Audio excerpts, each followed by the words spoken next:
ఎందుకయ్యా యేసయ్యా ఇంత ప్రేమ నీకయ్యా, రక్తమిచ్చినావయ్యా, ప్రాణమిచ్చినావయ్యా.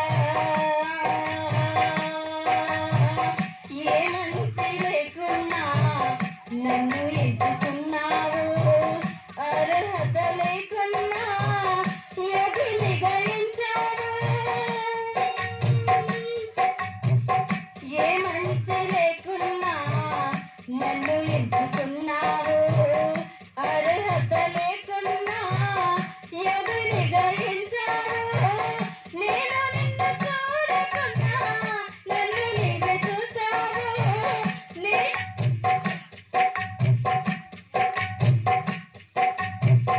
నేను నిన్ను చూడకున్నా నన్ను నీవు చూసావు. విడువక నాయడ కృప చూపుచున్నావు, విడువక నాయడ కృప చూపుచున్నావు. నా ప్రాణనాథుడా, నా ప్రాణేశ్వరుడా, నా ప్రాణములో ప్రాణమైన ఉన్న నాథుడా, నా ప్రాణనాథుడా, నా ప్రాణేశ్వరుడా, నా ప్రాణములో ప్రాణమైన ఉన్న నాథుడా. ఎందుకయ్యా యేసయ్యా ఇంత ప్రేమ నీకయ్యా, రక్తమిచ్చినావయ్యా, ప్రాణమిచ్చినావయ్యా.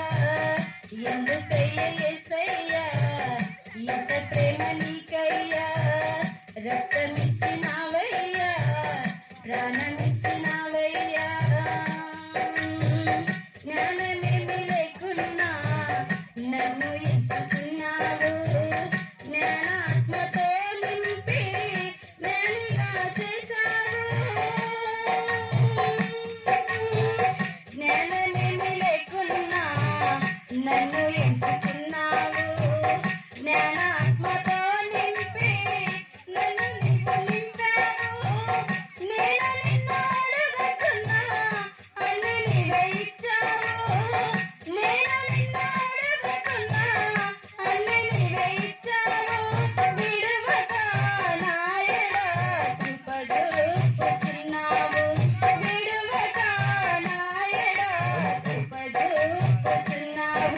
నా ప్రాణనాథుడా, నా ప్రాణేశ్వరుడా, నా ప్రాణములో ప్రాణమైన ఉన్న నాథుడా, నా ప్రాణనాథుడా, నా ప్రాణేశ్వరుడా, నా ప్రాణములో ప్రాణమైన ఉన్న నాథుడా. ఎందుకయ్యా యేసయ్యా ఇంత ప్రేమ నీకయ్యా, రక్తమిచ్చినావయ్యా, ప్రాణమిచ్చినావయ్యా. ఎందుకయ్యా యేసయ్యా ఇంత ప్రేమ నీకయ్యా, రక్తమిచ్చినావయ్యా, ప్రాణమిచ్చినావయ్యా. ఎన్నిక లేకున్నా నన్ను ఎంచుకున్నావు, నీ ఆత్మతో నింపి నన్ను నడుపుతున్నావు. ఎన్నిక లేకున్నా నన్ను ఎంచుకున్నావు, నీ ఆత్మతో నింపి నన్ను నడుపుతున్నావు. నేను నిన్ను కోరుకున్నా నన్ను నీవే కోరావు, నేను నిన్ను కోరుకున్నా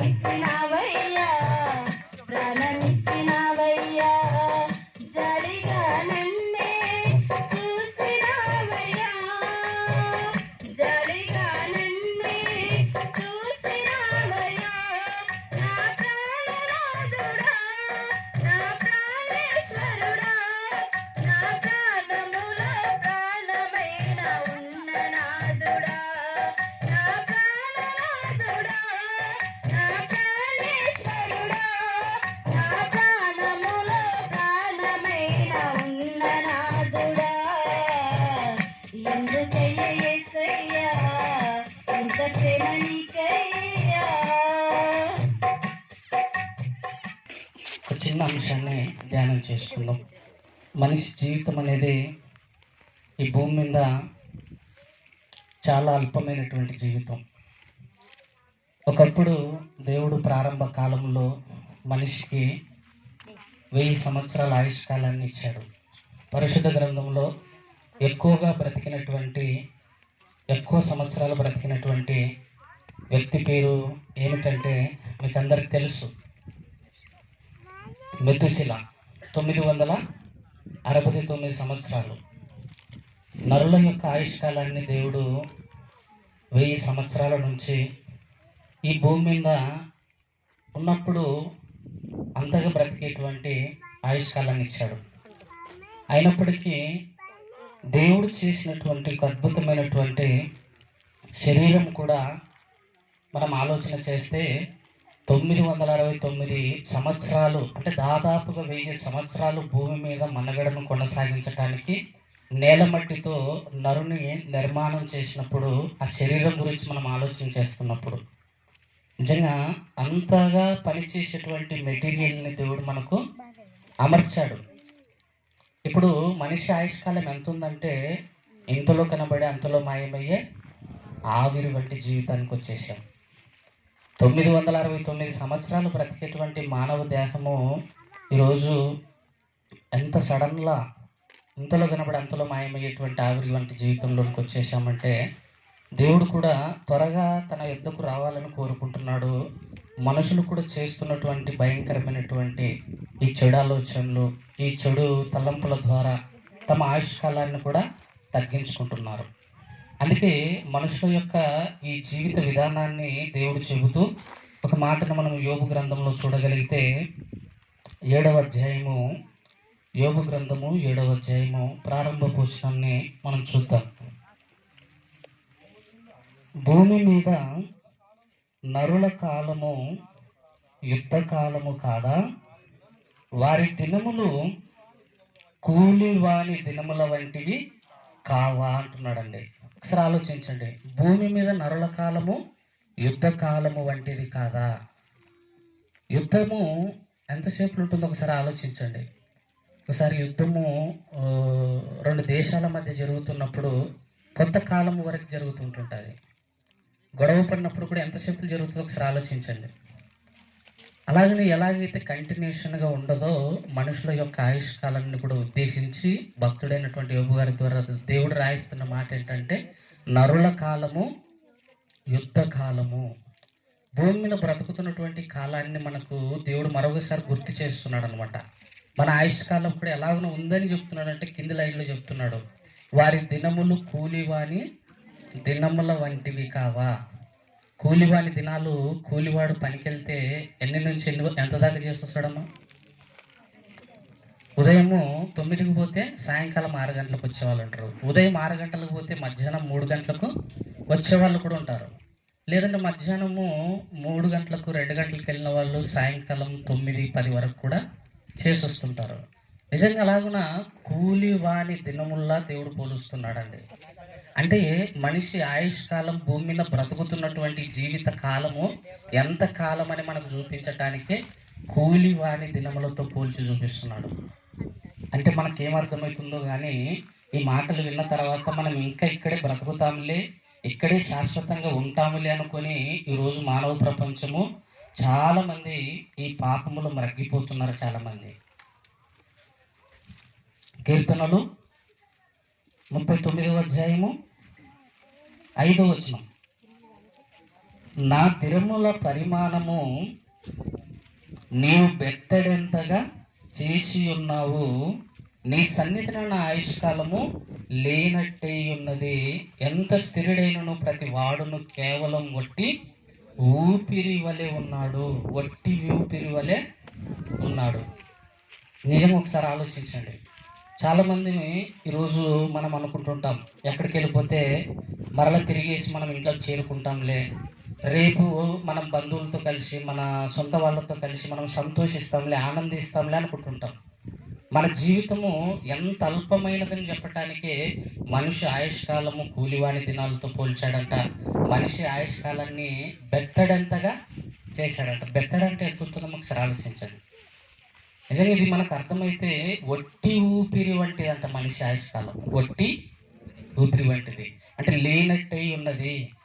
అంటే ఇంత చిన్న జీవితంలో బ్రతుకుతున్నటువంటి మనము రేపు చనిపోతామని తెలిసిన కూడా ఈరోజు మారుదామన్నటువంటి ఆలోచన రావటం లేదు మనుషుల్లో. రేపు చనిపోదామని తెలిసిన కూడా ఈరోజు తినేవాళ్ళు తింటున్నారు, తాగేవాళ్ళు తాగుతున్నారు, సుఖించే వాళ్ళు సుఖిస్తున్నారు, పాపం చేసే వాళ్ళు పాపం చేస్తున్నారు. పరిశుద్ధంగా బ్రతుకుదాం, నీతిగా బ్రతుకుదాం, దేవుని యందు భయభక్తులు కలిగి బ్రతుకుదాం, ఈ లోకంలో భక్తితో బ్రతుకుదామని ఆలోచించే వాళ్ళు కొద్దిమంది అని చెప్పటానికి ఇక్కడ కూర్చున్నటువంటి మడల్నే సాదృశ్యంగా దేవుడు చూపిస్తున్నాడు. గ్రామంలో ఎంతోమంది ఉన్నప్పటికీ వాళ్ళందరూ ఎందుకు రాలేకపోతున్నారంటే వాళ్ళు ఇంకా లోకంలో ఇంకొంతకాలము అనుభవించాలి లోకాన్ని, ఈ లోకంలో ఇంకా జీవించాలనుకుంటున్నారు.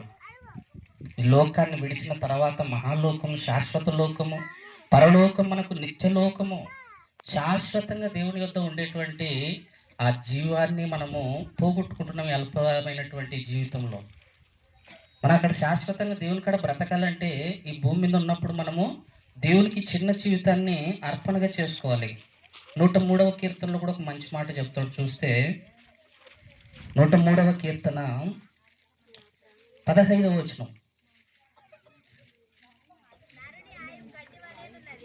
నరుని ఆయువు గడ్డి వలె ఉన్నది, అడవి పువ్వు పుయ్యినట్లు వాడు పుయ్యును, దాని మీద గాలి వీచగా అది లేకపోవును, ఆ మీదట దాని చోటు దాన్ని ఎరుగదు అంటున్నాడండి.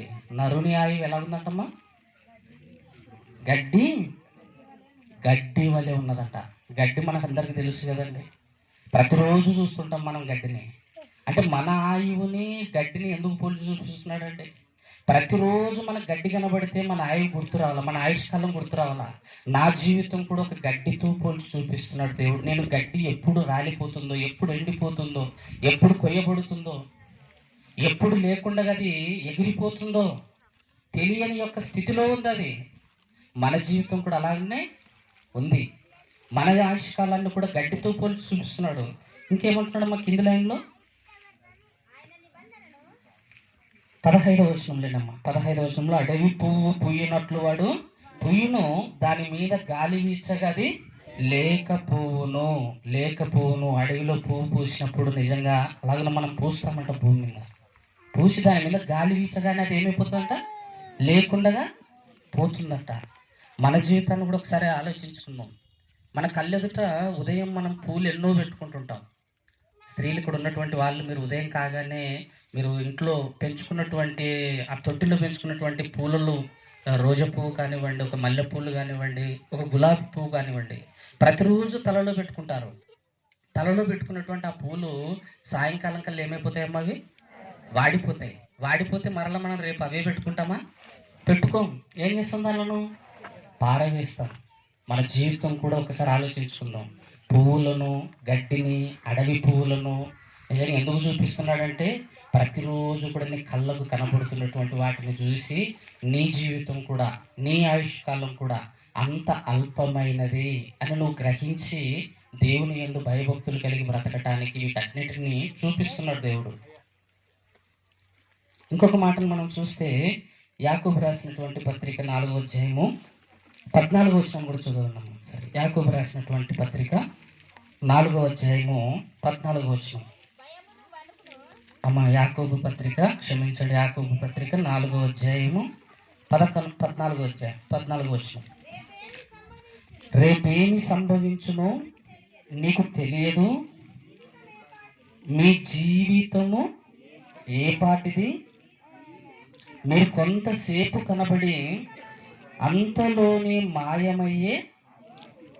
మాయమైపోవు ఆవిరి వంటి వారే అంటున్నాడు ప్రేమణ దేవుని వల్లరా. రేపు ఏమి సంభవిస్తుందో మనకు తెలియదంట. మన జీవం ఏ పాటిదంటమ్మా? ఇంతలో కనబడి అంతలో మాయమయ్యే ఆవిరి వంటి జీవితం. ఆవిరి తెలుసు కదండి, ఆడవాళ్ళకి బాగా తెలుసు. ప్రతిరోజు కూడా వంట వండేటప్పుడు నిజంగా ఆ కుండల మీద ఆ ప్లేట్ తీయగానే తెల్లటి పొంగు కనబడుతుంది. ముందుగా ఆ తెల్లటి పొంగు కనబడి కొద్దిసేపలకే ఆ పొంగు తెల్లటి పొంగు వెళ్ళిపోతుంది. అదే ఆవిరి. వెళ్ళిపోయిన తర్వాత ఆ కుండలో ఉడుకుతున్నటువంటి ఆ గింజలు మనకు కనిపిస్తుంటుంటాయి. ఇది మనకు ఎలాగైతే అర్థమైపోతుందో మనం అనుకుంటుంటాం, రేపైనను ఇంకా నేడైనను రేపైనను కానొక పట్టణానికి వెళ్ళిపోయి లాభము సంపాదించుకుందామని చెప్పుకున్న వారులారా. నిజంగా ప్రేమ దేవుని వల్ల మన జీవితం ఎంతలో కనబడి అంతలో మాయమయ్యే అల్పమైనటువంటి జీవితంలో మనం ఉన్నాము గనక ఈ చిన్న జీవితంలో దేవుని యందు భయభక్తులు కలిగి ఇంకెవరైనా కూడా ఇప్పటికీ క్రీస్తుని అంగీకరించకపోతే క్రీస్తుని అంగీకరించి 2 రోజుల మహాసభల ద్వారా దైవ సేవకుల ద్వారా అనేకమైనటువంటి సంగతులను మనము విని నేర్చుకొని ఇవి అంచకాల పిలుపుగా చివరి గడియ మేలుకొలుపుగా చెప్పబడుతున్నటువంటి మాటలు ఇవి. ఇంకా రేపుందిలే ఎల్లుండిందిలే సమయం అనుకుంటే మనము ఇంతలో కనబడి అంతలో మాయమయ్యే ఆవిరి వంటి జీవితంలో ఉన్నాం గనక ఈ చిన్న జీవితాన్ని దేవునికి అర్పణగా చేసుకొని దేవుడున్న పరలోకానికి చేరుదాం. మన మధ్యకు ముఖ్య వాక్యోపదేశకులు వచ్చి ఉన్నారు. మరి సమయాన్ని అన్నగారి ద్వారా ఎక్కువ సందేశాన్ని మనం విందాం. మరి సభాధ్యక్షుల వారికి సమయాన్ని అప్పగిస్తాం. ఇంతకు అమూల్యమైనటువంటి తొలి పలుకులు వినిపించినటువంటి దైవ సేవకులు శ్రీని గారికి ప్రత్యేకమైన వందనాలు తెలియజేస్తున్నాం. అలాగనే సురేష్ గారిని కూడా వేదిక మీదకి ఆహ్వానిస్తున్నాం. అలాగనే మన మధ్యలో ఉన్నటువంటి మండల ప్రెసిడెంట్ కోటేశ్వర అధ్యక్షులు ప్రసన్నబాబు గారిని కూడా వేదిక మీదకి ఆహ్వానిస్తున్నాం. దైవ సేవకులు సుజ్ఞానం కూడా వేదిక మీదకి రావాల్సిందిగా మనం చూస్తున్నాం. అలాగనే బోధపాల నుండి వచ్చినటువంటి దైవ సేవకులు సుదర్శనం గారు కూడా వేదిక మీదకి రావాల్సిందిగా మనం చూస్తున్నాం. అలాగనే సత్తకాపరి తిరుపతి గారు కూడా వేదిక మీదకి రావాల్సిందిగా మనం చూస్తున్నాం. అలాగనే దైవ సేవకులు నాగార్జున గారు కూడా వేదిక మీదకి రావాల్సిందిగా మనం చూస్తున్నాం. దైవ సేవకులు నాగార్జున గారు కూడా వేదిక మీదకి రావాల్సిందిగా మనం చూస్తున్నాం. అలాగనే పెద్దలు అర్జున్ గారు, మిన్నల్ల గారు, లాభాన్ గారు, మేసక్ గారు వారు కూడా వేదిక మీదకి రావాల్సిందిగా మనం చూస్తున్నాం. ఇంకా ఎవరైనా కానీ దైవత్వంలో ఉన్నట్లయితే వారు కూడా వేదిక మీదకి రావాల్సిందిగా మనం చూస్తున్నాం. ఒక సమయంలో గోనెగల్ల నుండి వచ్చినటువంటి చిన్నరాజు గారు కూడా వేదిక మీదకి రావాల్సిందిగా మనం చూస్తున్నాం. గోనెగల్ల నుండి వచ్చినటువంటి దైవ ఆర్ఎస్ గారు కూడా వేదిక మీదకి రావాల్సిందిగా మనం చూస్తున్నాం. ఇంకా ఎవరైనా దైవస్తులు ఈ ప్రాంగణంలో ఉన్నట్లయితే వారిని ప్రేమతో ఆహ్వానిస్తున్నాము, వేదిక మీదకి రావాల్సిందిగా మనం చూస్తున్నాం. ఈ యొక్క సమయంలో వీడియో సాంగ్ చూద్దామండి. ఈ యొక్క సమయంలో ఒకటి వీడియో సాంగ్.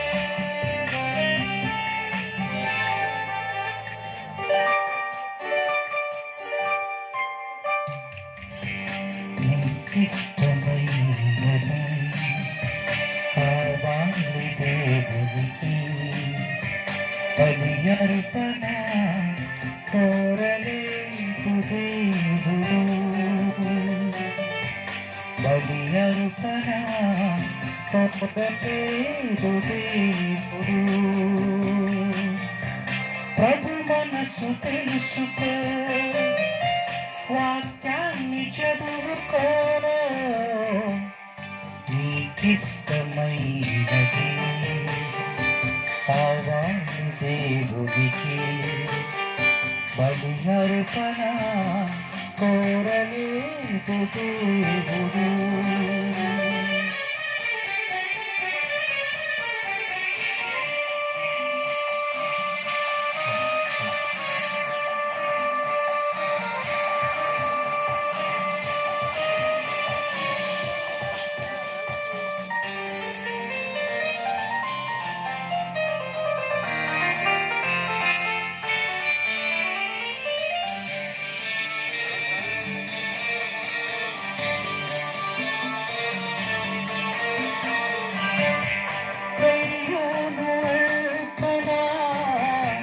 తెచ్చాడు దేవుడికి హేబెలు అర్పణ, నచ్చింది దేవునికి.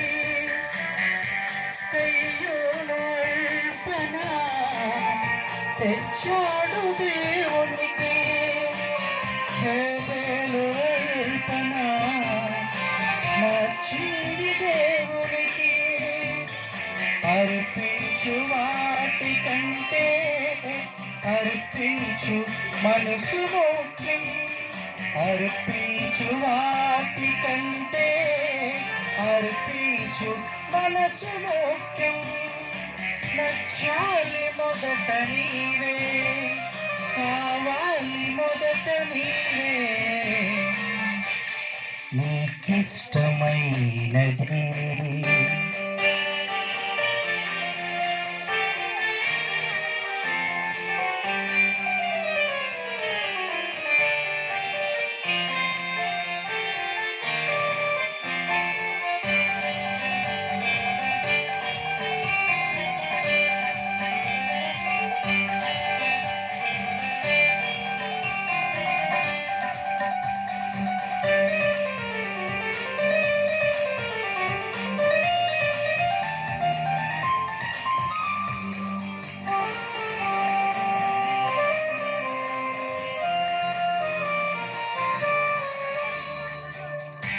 దేహాన్ని దేవునికి ఇవ్వాలి కాదు కదా, క్రీస్తేసువల దేహం కావాలి యాగముగా.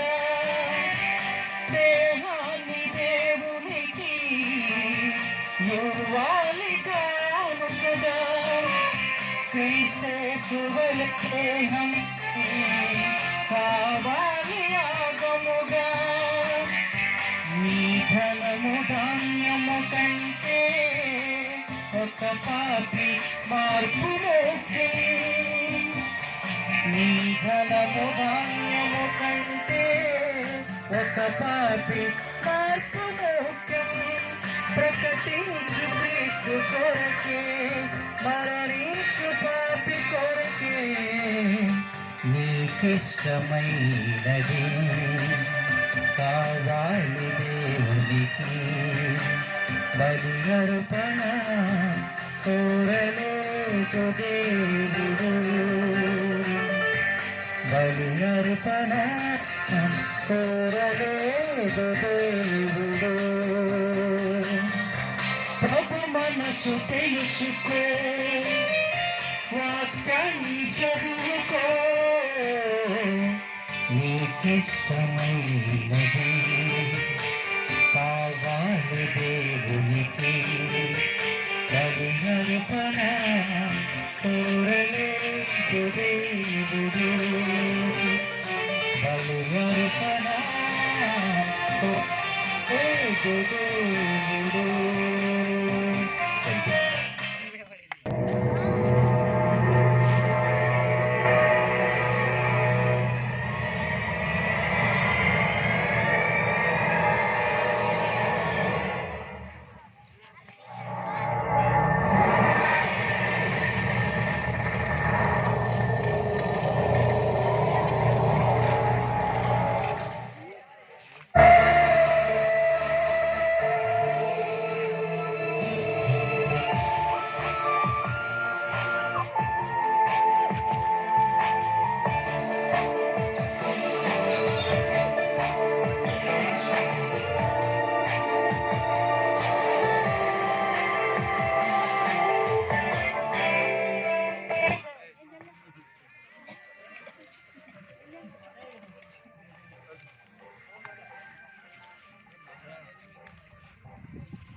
ఉండు.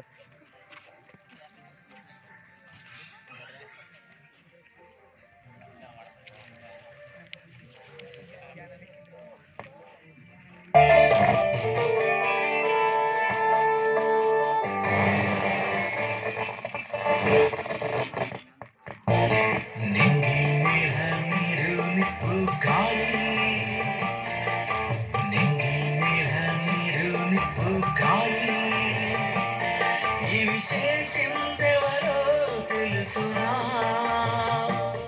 మీకిచ్చిందెవరో తెలుసునా,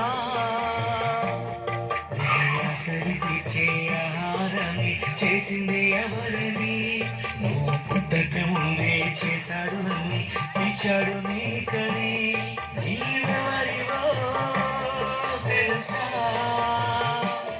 ఓ మనిషి నీవెవరివో తెలుసా,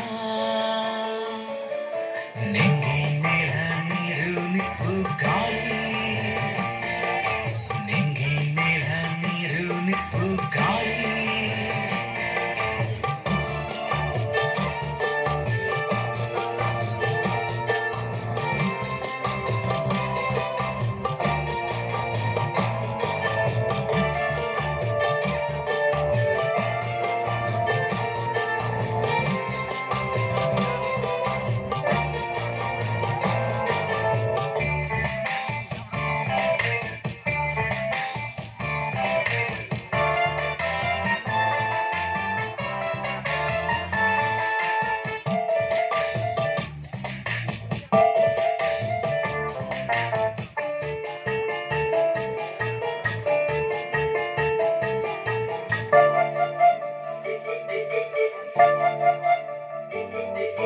కన్ను ముక్కు కాళ్ళు చేతులు నీకెవరిచ్చారు, నువ్వు పుట్టక ముందే తల్లి రొమ్ముల పాలెవరు పెట్టారు,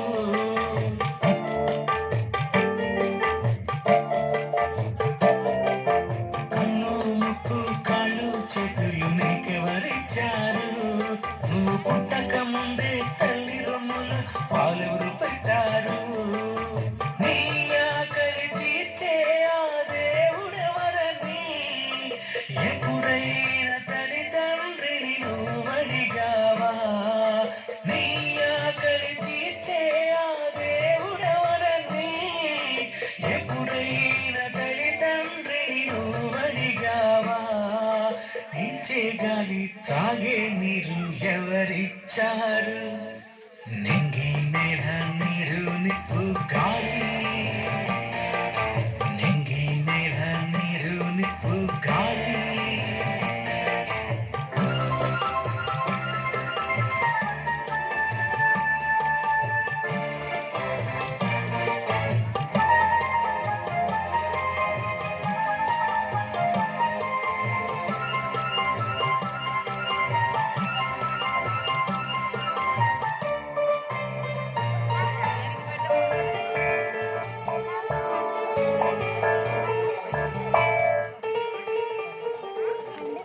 పండు కాయకు రుచిని పెట్టి నీకెవరిచ్చారు, నువ్వు పుట్టక ముందే చెట్టు చెట్టుకి కాయలు పెట్టారు,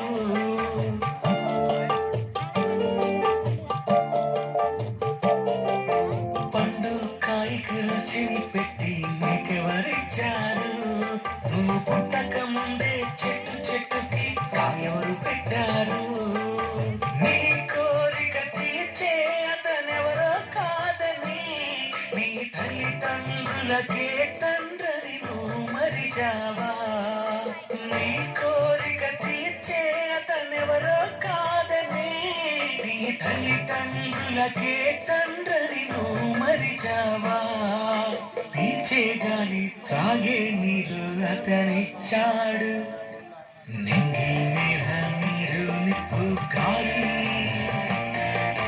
నింగి నేల నీరు నిప్పు గాలి. ఇవి చేసిందెవరో తెలుసునా, మీకిచ్చిందెవరో తెలుసునా, నీ ఆకలి తీర్చే ఆహారాన్ని చేసింది ఎవరని నువ్వు పుట్టక ముందే చేశాడు అని ఇచ్చింది నీకని నీవెవరివో తెలుసా ఓ మనిషి నీవెవరివో తెలుసా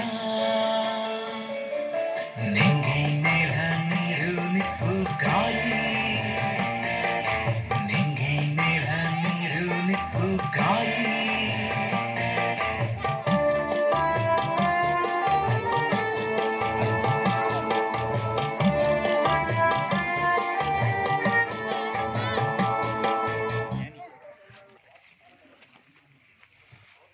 ప్రేమ కలిగిన మా ప్రియ పరలోకమందున్న మా తండ్రి, గడిచిన కాలం అంతా మమ్మల్ని అందరినీ క్షేమంగా కాచి కాపాడి మరలా ఈ ప్రాంతంలో 2 రోజుల పాటు మీ అమూల్యమైన మాటలు నేర్చుకునే భాగ్యాన్ని మాకు ఇచ్చినందుకు కృతజ్ఞతలు తండ్రి. ఈ మొదటి రోజు కొద్ది నిమిషాల పాటు మీరు మా కొరకు రాయించిన మాటలను కొద్ది విషయాలు నేర్చుకునబోతుండగా మా అందరికీ అవసరమైన మంచి మాటలు వినిపించమని వేడుకుంటాం. ఈ కార్యక్రమాన్ని ఏర్పాటు చేసిన సహోదరుని జ్ఞాపం చేసుకున్నామని యేసుక్రీస్తు వారి పేరటి ప్రార్థన వేడుచున్నామా పరమ తండ్రి, ఆమేన్. దేవుని మాటల కోసం ఆసక్తి వచ్చిన మీ అందరికీ, అలాగే వేదిక మీద ఉన్న దైవజనులు, పెద్దలు ప్రతి ఒక్కరు కూడా ప్రభు పేరట వందనాలు చెల్లిస్తున్నారండి. ఈ 2 రోజుల పాటు ఒక విషయాన్ని మనం నేర్చుకోబోతున్నాం. ఇంతలో కనబడి అంతల్లోనే మాయమయ్యే మనిషి మాయ. ఈ ప్రసంగాన్ని 2 రోజులు వచ్చి వింటేనే మీకు అర్థమవుతుంది ఇందులో ఉన్న పరమార్థం ఏంటో. ఈరోజు వచ్చి రేపు వెనకపోయినా, లేదా రేపు మాత్రమే వచ్చినా సరిగా అర్థం కాదు. అందుకే 2 రోజుల పాటు చక్కగా మీరు వింటే దీనిలో ఉన్న భావం మీకు అర్థమవుతుంది. ప్రతి ఒక్కరూ తప్పనిసరిగా నేర్చుకోవాల్సిన విషయం ఇది. ఇంతలో కనబడి అంతలో మాయమైపోయే మనిషి మాయ అన్నాం. మాయ అంటే ఉన్నట్టుగా కనిపించి లేనిదాన్ని మాయ అంటారు.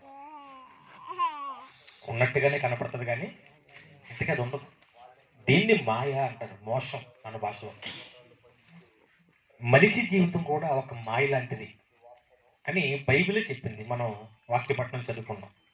యాకోబు పత్రిక 4వ అధ్యాయం 14వ వచనం. ఒకసారి మళ్ళీ చదువుదాం చూడండి. యాకోబు పత్రిక 4వ అధ్యాయం 14వ వచనం. రేపేమి సంభవించునో నీకు తెలియదు, మనకు తెలీదు. అసలు మీ జీవితం ఏపాటిది? మీరు కొంతసేపు కనబడి అంతలో మాయమైపో